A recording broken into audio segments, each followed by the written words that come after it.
नमस्कार मो सागर अच्छा भ्रमर सेठी जे कि सारथी बाबा आश्रित भ्रमर को जानवा चाहूँगी आपण सारथी बाबा और संजय राउत पाखे आप आश्रित आज्ञा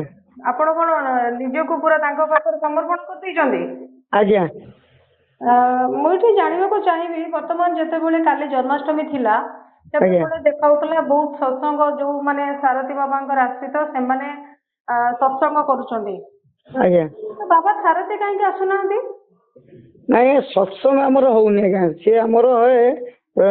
लोक मतर देश मतर काली थिला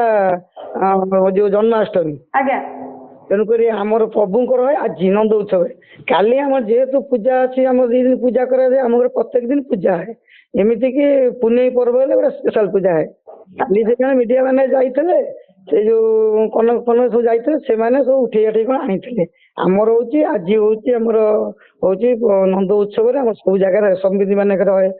सत्संग आम घर आज है सत्संग पूजा है प्रत्येक दिन पूजा है बर्तमान जितेबाला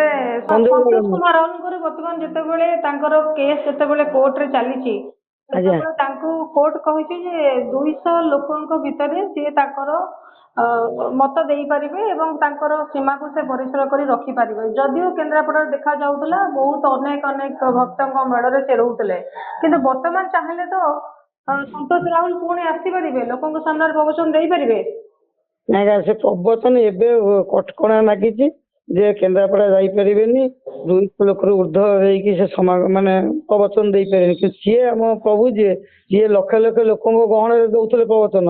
यही 200 लोक सी आसवे आसवे ना अच्छा 200 लोक भितर नहीं से आसबेनि किंतु सी कौन आसवा पुणी दरकार कि जितेबाला संतोष राउत आसुले पादरू मोह झरुला एमती अलौकिक घटना आम देखीलु या द्वारा गोटे समाज भल भाव ग्रहण कला नहीं अनेक नेता मंत्री फिल्म स्टार पाखक जाऊले परवर्ती समय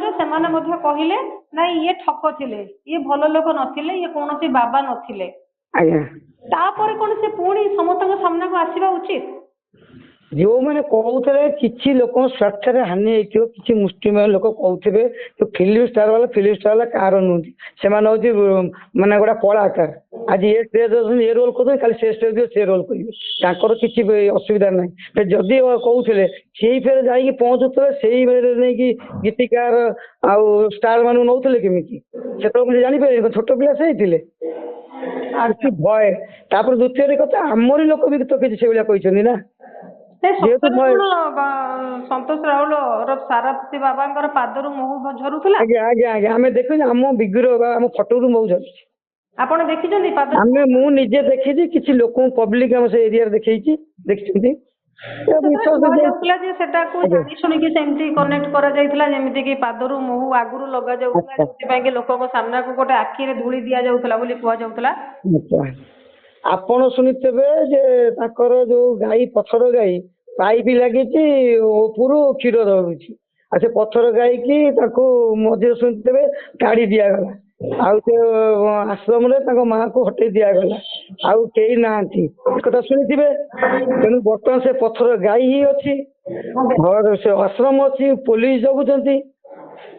बुझे कि यही भाया मिथ्या प्रवचन से सब लोक दौरान गोटे प्रमाण किसी ना गोटे सठिक ना आज जगह शुणु मैडम बर्तमान 9 वर्ष हो गला केते रकम केस लिगला गोटे प्रमाण आसला कि केते वर्ष भीतर जदि प्रमाण नाही जदि से प्रमाण अच्छी जदि आपण कहउचंदी से भल लोक थिले एवं लोकों को समाज रे उन्नति पाई जे चेष्टा करथले एवं से भल भल वार्ता सब दउथले ताको पुणी आसीबार असुविधा कोन अछि बतन तो कोर्ट ताको 200 लोकों भीतर रहिया पई परमिशन देइछि से लोकों भीतर से काम करि परिबे बुझे आप कहले जिते प्रभु जाऊे जो प्रोग्राम करने ल एंड ऑर्डर सृष्टि होता लक्षाधिक लोक बर्तमान से प्रवचन को देखे पदा को बाहर माने आप जानवे केते लोक तेणु सी चाहूना 200 लोक पाक आसवाई सी चाहते जो मत कलंक लगे जो सरकार लोक कि पब्लिक लोक जी लगे सी मत दोषी सब्यस्त यदि मुझे जना पड़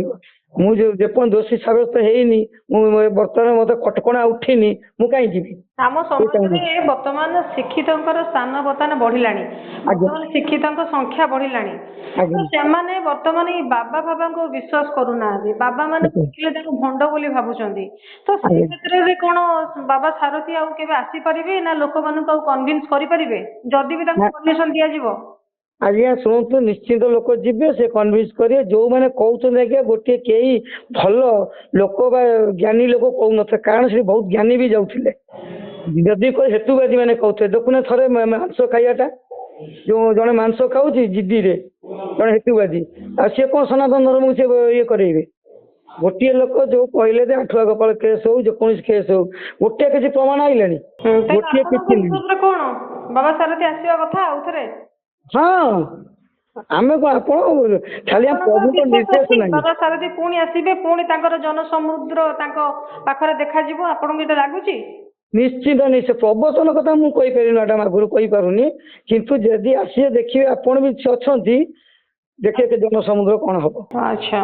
ଏ ଥିଲେ ଆପଣ ଦେଖୁଛନ୍ତି ଯେ କି ବାବା ସାରଥୀଙ୍କର ଜଣେ ଆଶ୍ରିତ, ସେ ଜୋର ଦେଇକି କହୁଛନ୍ତି ଯେ ତାଙ୍କ ପୁଣି ଥରେ ବାବା ସାରଥୀ ଆସିବେ, ଆଉ ପୁଣି ଥରେ ତାଙ୍କ ଲୋକଙ୍କର ତାଙ୍କ ପ୍ରତି ମଧ୍ୟ ଆସ୍ଥା ବଢିବ। ବହୁତ ବହୁତ ଧନ୍ୟବାଦ। ଆଜ୍ଞା।